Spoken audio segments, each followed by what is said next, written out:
India गठबंधन में seat sharing से पहले उद्धव ठाकरे ने अपनी उम्मीदवारों की पहली सूची जारी कर दिए हैं। इस वक्त की सबसे बड़ी खबर आ रही है, तो वहीं आदित्य ठाकरे को भी उम्मीदवार बनाया गया है। नमस्कार, मेरा नाम विश्वजीत कुमार और आप देख रहे हैं वाक फॉर इंडिया न्यूज। अभी महाराष्ट्र में काफ़ी राजनीतिक माहौल गर्म है और महाराष्ट्र में अभी काफ़ी राजनीतिक हलचल भी तेज है। तो वहीं ना आपका इंडिया कुनबा में सीट शेयरिंग हुआ है, ना आपका एनडीए कुनबा में सीट शेयरिंग हुआ है, लेकिन उससे पहले दोनों पार्टियों में जो सहयोगी पार्टियां हैं वो अपने अपने प्रत्याशियों का लिस्ट जारी करने में लगी हुई हैं। बीते दिनों खबर आया कि जो एनडीए का कुनबा है उसमें बीजेपी 99 उम्मीदवारों की पहली सूची जारी कर दी और दम भर जो महाराष्ट्र में बीजेपी के नेता हैं, मंत्री हैं, पहले के रह चुके हैं, उनका बेटा बेटियों को भी दम भर टिकट बांटा गया है महाराष्ट्र में, जिसको लेकर के परिवारवाद का आरोप भी बीजेपी पर लग रहा है महाराष्ट्र में। तो वहीं अब खबर आ रहा है कि अजीत पवार भी उठे हैं, तो ये भी 38 को प्रत्याशियों का पहला सूची जारी कर दिए हैं। अब खबर आ रहा है कि सिंधे, एकनाथ सिंधे भी हैं, ये भी अपना 45 प्रत्याशियों का पहला सूची जारी कर दिए हैं। और जिसके बाद खबर आ रहा है कि उसके बाद इन लोगों को दिल्ली दरबार में ये लोग आए और हाजिरी भी लगाए हैं, आपका एकनाथ सिंधे और अजीत पवार और आपके जो देवेंद्र फडणवीस, अमित शाह से इनकी मुलाकात भी हुई है। क्योंकि ये जो सीट शेयरिंग पर जो पेच फंस रहा है, क्योंकि कई ऐसे सीट हैं जिस पर बीजेपी चुनाव लड़ना चाहती है और उस पर अजीत पवार भी उस सीट पे चुनाव लड़ना चाहते हैं और उस सीट पे एकनाथ शिंदे भी लड़ना चाहते हैं, जिसको लेकर के पूरा पेच फंसा हुआ है। जब इस पर देवेंद्र फडणवीस से पूछा गया, जो बीजेपी के डिप्टी सीएम है महाराष्ट्र में, तो इनका कहना था कि बहुत जल्द सीट शेयरिंग कर लिया जाएगा, लेकिन सीट शेयरिंग हो ही नहीं रहा है और प्रत्याशियों का नाम का घोषणा भी हो रहा है और प्रत्याशी जाकर नामांकन भी कर रहे हैं।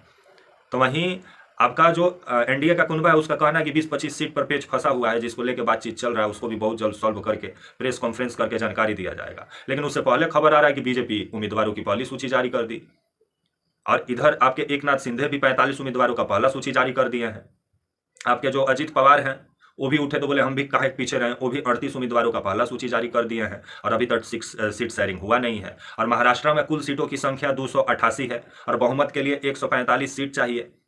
तो वहीं आपका जो इंडिया का कुनबा है इसमें भी सिर फुटौल मचा हुआ है, क्योंकि बीते दिनों आपके जो अखिलेश यादव हैं महाराष्ट्र गए हुए थे और महाराष्ट्र में प्रेशर पॉलिटिक्स भी शुरू कर दिए थे। और जिस तरह से खबर आया कि ये महाराष्ट्र में 12 सीट का डिमांड कर रहे हैं अखिलेश यादव और आपका 5 गो सीट पे प्रत्याशियों का भी नाम का घोषणा कर दिया महाराष्ट्र में अखिलेश यादव, जिसके बाद से अबू आजमी दबाव बनाना शुरू कर दिया, क्योंकि इनको उम्मीदवार बनाए हैं आपके अखिलेश यादव और समाजवादी पार्टी के नेता हैं अबू आजमी महाराष्ट्र में। अब ये जिस तरह से इनका कहना है कि अगर सम्मानजनक सीट नहीं मिलेगा तो 25 गो सीट पर चुनाव लड़ेगी समाजवादी पार्टी महाराष्ट्र में। तो वहीं खबर आ रहा है कि आपके जो उद्धव ठाकरे हैं इनकी जो पार्टी है शिवसेना, क्योंकि उद्धव ठाकरे की पार्टी को तोड़े एकनाथ शिंदे और चल गए बीजेपी के पास, तो बीजेपी बोली तुमको मुख्यमंत्री बना दिया जाता है, तो एकनाथ शिंदे मुख्यमंत्री बन गए। लेकिन अभी बीजेपी एकनाथ शिंदे से भी परेशान है और अजीत पवार से भी परेशान है, क्योंकि बीजेपी का एक सपना है कि महाराष्ट्र में उसका मुख्यमंत्री हो, लेकिन बीजेपी मजबूरी में एकनाथ शिंदे को सपोर्ट की हुई है। और अभी बीजेपी के जो कार्यकर्ता हैं वो भी महाराष्ट्र में थोड़ा निराश हैं, क्योंकि उनको समझ में नहीं आ रहा है वो किसका सपोर्ट करे, क्योंकि मुख्यमंत्री तो बनेंगे एकनाथ शिंदे, बीजेपी का तो मुख्यमंत्री नहीं बनने वाला है। लेकिन बीजेपी अंदर अंदर एकनाथ शिंदे को साइड करने में भी लगी हुई है, क्योंकि अगर एकनाथ शिंदे आने वाले समय में मुख्यमंत्री बनते हैं तो फिर बीजेपी का मुख्यमंत्री वाला सपना सपना ही रह जाएगा, जिसको लेकर के भी सिर फुटौल है। और अजीत पवार पहले ही बोल चुके हैं कि ये दोनों से हम ज़्यादा वरिष्ठ हैं, आपके अजीत पवार और आपके देवेंद्र फडणवीस से, और हमको मुख्यमंत्री बनना चाहिए महाराष्ट्र का, ये अपना अलग दावा ठोक रहे हैं। तो आने वाले समय में बीजेपी का तो कहना है कि एकनाथ शिंदे ही मुख्यमंत्री का चेहरा रहेंगे महाराष्ट्र में, लेकिन ये चेहरा कहीं बदल भी सकता है, वक्त बताएगा। क्योंकि बीजेपी जो सोच के साथ आपका जो उद्धव ठाकरे की पार्टी शिवसेना को तोड़ी, क्योंकि बीजेपी सोच रही थी कि एकनाथ शिंदे अगर आएंगे तो इनको 2.5 साल मुख्यमंत्री बनाया जाएगा, 2.5 साल के बाद बीजेपी का मुख्यमंत्री होगा, लेकिन ऐसा कुछ हुआ नहीं और बीजेपी का सपना सपना ही रह गया। अब बीजेपी के लिए आपका जो अजीत पवार हैं वो अजीत पवार और आपके एकनाथ शिंदे दोनों मजबूरी बने हुए हैं, क्योंकि बीजेपी महाराष्ट्र में इन दोनों को छोड़ भी नहीं सकती है, क्योंकि इन दोनों के सहारे बीजेपी का महाराष्ट्र में कोई सहारा नहीं है। और जिस वजह से आपके जो अजीत पवार हैं ये अलग अपना दावेदारी अब ठोक रहे हैं कि ये एकनाथ शिंदे से भी ज़्यादा वरिष्ठ है, इनको मुख्यमंत्री बनना चाहिए, जो एनसीपी को तोड़ के आए अपना ही चाचा का पार्टी को, शरद पवार के पार्टी को।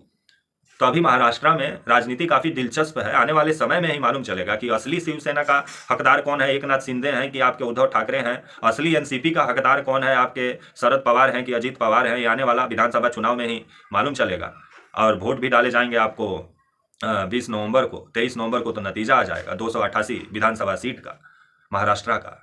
तो वहीं आपका जो इंडिया गठबंधन है इसमें भी सिर फुटौल मचा हुआ है और खबर आ रहा है कि प्रेशर पॉलिटिक्स आपके अखिलेश यादव कर ही रहे हैं। ये 6 प्रत्याशियों का नाम पहले ही घोषणा कर दिया। अब खबर आ रहा है कि जो आपके उद्धव ठाकरे हैं ये भी 35 प्रत्याशियों का नाम का घोषणा कर दिए हैं।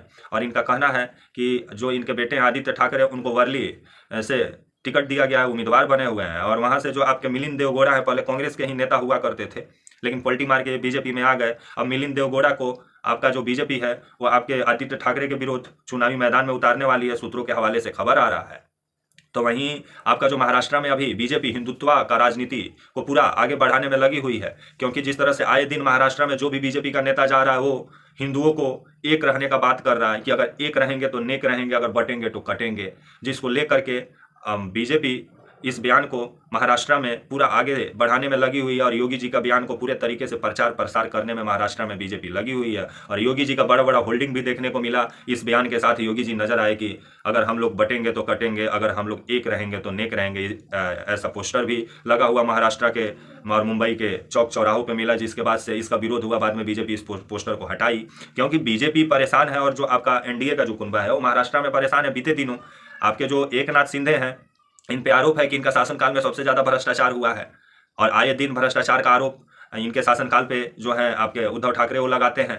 और महाराष्ट्र में बीते दिनों एकनाथ शिंदे जो आपकी एक लाडली बहना योजना है, जिसका मतलब जो योजना को चुनाव से ठीक पहले लाया जाता है और वो 1500 रुपया महिलाओं के अकाउंट में चुनाव घोषणा होने से आपका 2 दिन पहले महिलाओं के अकाउंट में पैसा भी चल जाता है, जिस पर विभिन्न सवाल भी खड़ा किया था वहाँ का एनडीए का जो एनडीए कुनबा है कि जो ये आपके एकनाथ शिंदे चुनाव को मद्देनजर रखते हुए महिलाओं के अकाउंट में 1500 रुपया डाले हैं। उसके बाद खबर आया कि मुंबई में जितना आपका टोल गेट है वहाँ से जो 4 चक्का वाहन है, 2 पहिया वाहन है, उन लोगों को टैक्स नहीं देना पड़ेगा। टैक्स फ्री कर दिया गया है आपका 2-3 महीना के लिए महाराष्ट्र में, जिसके बाद से इसको लेकर के भी विभिन्न सवाल उठा कि एकनाथ शिंदे चुनाव जीतने के लिए ये सब कर रहे हैं।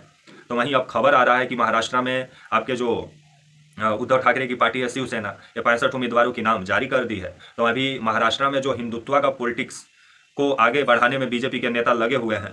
और दरअसल कारण क्या है कि आपका जो एनडीए का जो कुनबा है वो आरक्षण का मुद्दा महाराष्ट्र में उठाया हुआ है। जो आपका मराठी समुदाय है उसका आरक्षण का मुद्दा, क्योंकि आए दिन जो मराठी समुदाय है वो आरक्षण की मांग करता है और एकनाथ शिंदे सिर्फ दिलासा और भरोसा देते हैं। और जिस तरह से आपका जातीय जनगणना का मुद्दा इंडिया गठबंधन महाराष्ट्र में उठाया हुआ है, और जिस तरह से आपका दलित और पिछड़ों का लेकर के हकों का आवाज़ बुलंद इंडिया गठबंधन कर रहा है आपका महाराष्ट्र में। और आए दिन संविधान विरोधी एनडीए को बताने में इंडिया गठबंधन लगा हुआ है। और आए दिन आपके राहुल गांधी जाति जनगणना का राग महाराष्ट्र में अलग छेड़े हुए हैं, और उद्धव ठाकरे भी सपोर्ट कर रहे हैं, आपके जो शरद पवार हैं ये भी सपोर्ट कर रहे हैं। तो वहीं अभी जातीय जनगणना और आपका मराठी लोग का आरक्षण का मुद्दा महाराष्ट्र में गरमाया हुआ है। तो वहीं महंगाई भी महाराष्ट्र में बहुत बड़ा समस्या है, और लोगों का कहना है कि एक तरफ से शिंदे साहब दे रहे हैं और एक तरफ से पॉकेट काट ले रहे हैं। तो आने वाले समय में ही मालूम चलेगा कि महाराष्ट्र में किसका सरकार बनता है। लेकिन अभी सीट शेयरिंग हुआ नहीं है, लेकिन आपका जो एनडीए कुनबा की जो सहयोगी पार्टियां हैं वो अपना अलग उम्मीदवारों का सूची जारी करने में लगी हुई है बिना सीट शेयरिंग किए हुए। और इधर इंडिया खेमे का भी वही हाल है। तो वहीं आने वाले समय में ये लोग प्रेस कॉन्फ्रेंस करते हैं सीट शेयरिंग को लेकर के कि इसी तरह गुपचुप तरीके से प्रत्याशियों का नाम ये लोग ऐलान करेंगे। लेकिन महाराष्ट्र का राजनीति काफी दिलचस्प बना हुआ है। देखा जाए कि आने वाले समय में महाराष्ट्र की जनता इंडिया का सरकार बनाती है कि एनडीए का सरकार बनाती है। एनडीए की तरफ से तो मुख्यमंत्री का चेहरा एकनाथ शिंदे हैं, लेकिन इंडिया का कुनबा में अभी मुख्यमंत्री का चेहरा डिसाइड नहीं हुआ है। लेकिन उद्धव ठाकरे हैं कि वो महाराष्ट्र का मुख्यमंत्री बनने के लिए बेकरार हैं। लेकिन ये आने वाला समय में ही मालूम चलेगा कि महाराष्ट्र में जो पार्टी इंडिया कुनबा में ज़्यादा सीट जीत के लेके आएगी उसी का मुख्यमंत्री बन सकता है, जो सूत्रों के हवाले से खबर है। ये आपको महाराष्ट्र का राजनीति मैंने समझाया, जो अभी वर्तमान महाराष्ट्र का राजनीति में जो चल रहा है। तब तक के लिए आप मुझे इजाज़त दीजिए और आप हमारे channel walk for India news को प्लीज़